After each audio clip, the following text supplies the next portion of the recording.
예, 안녕하세요. 기상청 날씨 아저씨입니다. 오늘은 여름비에 대해서, 여름비가 소의 잔등을 가른다고 하는데요. 이런 이야기로 재미있게 풀어보도록 시간을 갖도록 하겠습니다. 예, 질문하네? 소나기랑 관련이 있는 속담인가요? 날씨 아저씨? 예. 우리 선조들이 보면 여름철에 종사를 지으면서 갑자기 비가 내리면 한쪽은 소가 등이 젖어 있고 한쪽은 젖지 않고 국지적으로 여름철에 내리는 소나기를 이제 빗댄 그런 말이라고 볼 수가 있습니다. 다른 유래도 있던데요. 여러 가지 이야기도 있고요. 소나기의 어원을 내기라고 하는 건 내린다라는 뜻이고, 새처럼 우리가 좀 많이 내린다, 순식간에 갑자기 내린다 라는 뜻으로 그 이론이 오히려 소나기를 설명하는데 가장 적합하지 않을까. 이 여름비 소나기가 다른 비들하고 비해서 좀 다양한 특징이 있다고 들었거든요.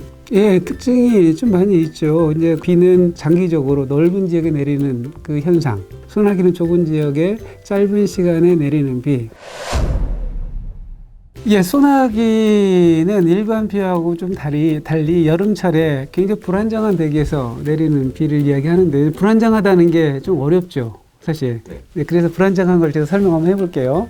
여기 이제 그 가스 스토브, 이게 불입니다. 이게 다른 게 아니라 스토브가 있고, 여기 이렇게 냄비가 있다고 칩시다.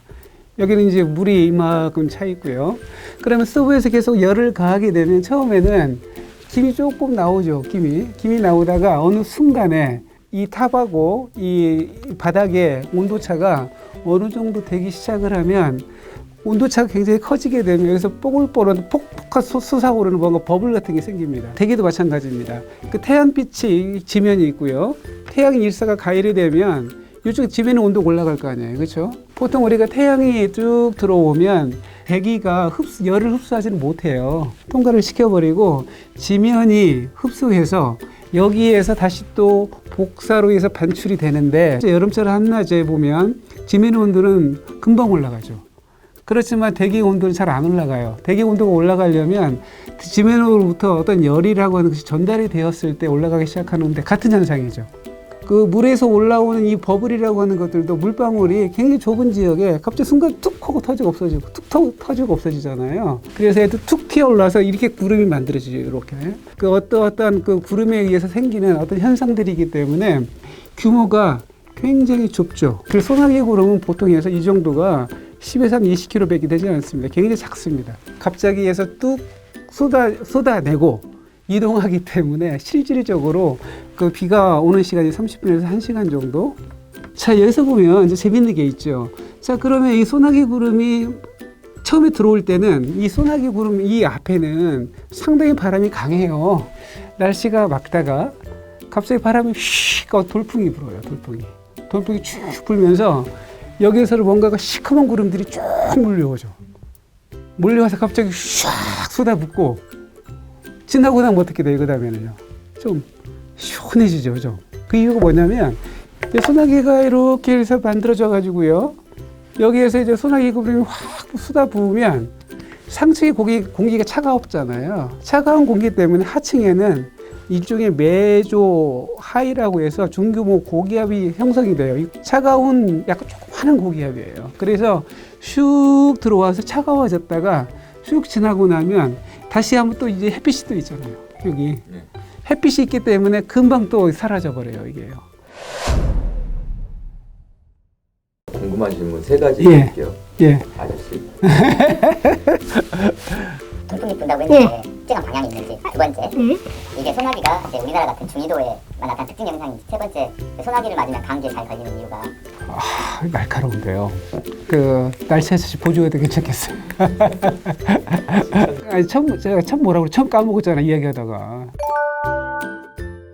예, 돌풍의 방향성은 크게 없어요. 예, 왜 그러냐면 돌풍이 부는 방향성은 소나기 구름의 전면에서 들어오기 때문에 남풍이 될 수도 있고 서풍이 될 수도 있고 동풍이 될 수도 있고요. 우리나라에서 주로 남서풍이 부는 경우가 많은데 특정 방향성은 없어요.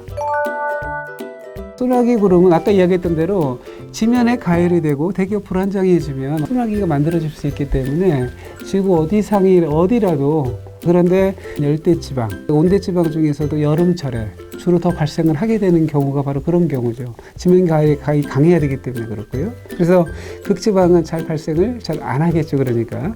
그럼 극지방에서 주로 그 비가 오는 경우는 소나기 구름이 아니라 전선성 강수라고 해서 두 기단이 만나서 생기는 이제 구름의 형태가 되는 거고요. 보통 소나기 구름은 같은 공기층 내에서 이루어지는 것이기 때문에 전선성 강수는 아니에요.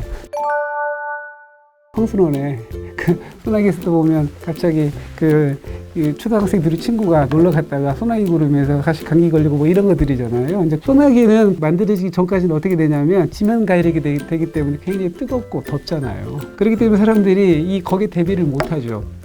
뭣도 가볍고 그러다가 소나기 구름은 보통에서 이게 정난원에서 발달하는 것이기 때문에 굉장히 그 비 자체가 강해요. 한두 시간 정도 하층에 그 중규모의 소기압이 만들어지기 때문에 옷이 가볍고 바람이 불고 비가 오고 아까 온도가 떨어지고 다시 또 갑자기 또 올라가고 온도 변화가 심하잖아요. 그렇기 때문에 그런 모든 것들이 좀 종합해 보면 소나기 구름에 대한 어떤 대비가 없었던 거고 서너 시간 동안 급격한 어떤 기압 변화나 날씨 변화가 있기 때문에 감기가 걸릴 확률이 굉장히 높아지는 거겠죠.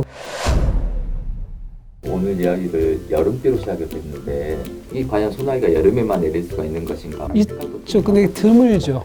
예, 드물죠. 그렇기 때문에 여름비가 소등을 가른다라는 말이 나온 거죠. 여름철이 되면 북태평양 기단이 쭉 덮으면 일단 대기는 안정하죠. 안정한 것처럼 보이죠. 그렇죠? 날씨가 맑으니까 햇빛이 굉장히 강하잖아요. 일사가 강하면 지면이 가열이 되고 대기가 불안정해질 확률이 굉장히 높죠. 그래서 소나기 구름 주로 발달하는 시기는 15시에서 18시가 가장 발달을 많이 하고요. 지면가열이 최대가 되었을 때가 가장 발달하고 지면가열이 사라지면 역시 소나기도 같이 사라지는 항상 퇴근 무렵에 우르르 쾅쾅하고 쏟아지는 한바탕 썩어붙는 것이 바로 소나기의 전형적인 특징이라고 볼 수가 있고요. 그건 보통 이제 열대지방의 스콜이라고 부르는 것과 비슷한 그런 개념입니다. 저는 쇼생크 탈출이에요. 앤디가 날짜를 그때 천둥번개 치는 날짜를 잡잖아요. 왜 그러냐면 뭔가가 이제 이 관을 쳐서 깨서 그 하수관을 들고 들어가야 되는데 그냥 지금 소리가 나니까 선택했던 게 천둥이잖아요. 그죠? 그래서 결국은 하수관을 뚫고 하수관에 한 100m 되려나요? 하수관을 기어서 결국은 이제 냇가로 이제 나오잖아요. 나오면서 갑자기 구르팡팡 하면서 그냥 하늘에서 소나기 구름이 슉 내리는데 거기에 싹 이러고 있어 자유를 만끽하는 그 모습. 또 하나는 제가 아마 중고등학교 때 봤던 시절의 영화일 텐데 플래툰이라는 영화가 있었어요. 올남전 영화인데요. 그 동료를 잃고 소나기 구름에서 울부짖는 그런 모습이 있습니다. 거기가 또 베트남이기 때문에 오후가 되면 또 소나기 구름이 자주 만들어지고 뭐 그렇잖아요. 그래서 결국은 인간의 격정과 뭔가 환희, 가장 극단에 닿아 있는 어떤 순간적인 슬픔 이런 것들을 같이 대변해 주는데 소나기가 아주 적절하지 않나. 제가 했던 영화를 보면서 또 기상을 하는 사람으로서 느꼈던 그런 수혜라고 볼 수가 있습니다. 네, 날씨 아저씨께서는 그 쇼생크 탈출에서 주인공이 맞았던 비가 소나기라는 걸 어떻게 알 수가 있는 건가요? 물론 이제 그게 꼭 소나기 이제 비라고도 일반화 시킬 수 있지만 피카츄처럼 다 살아야 되는데. 하늘에서 비료가 떨어지고 네. 3,000톤이 하늘에 떠 있는 거예요. 이렇게. 비발디님이 기상하기도 정통하다는 거. 소나기 예보를 하자면 또 막 이게 또 이야기가 길어지지요. 다음 시간에 할까요? 네.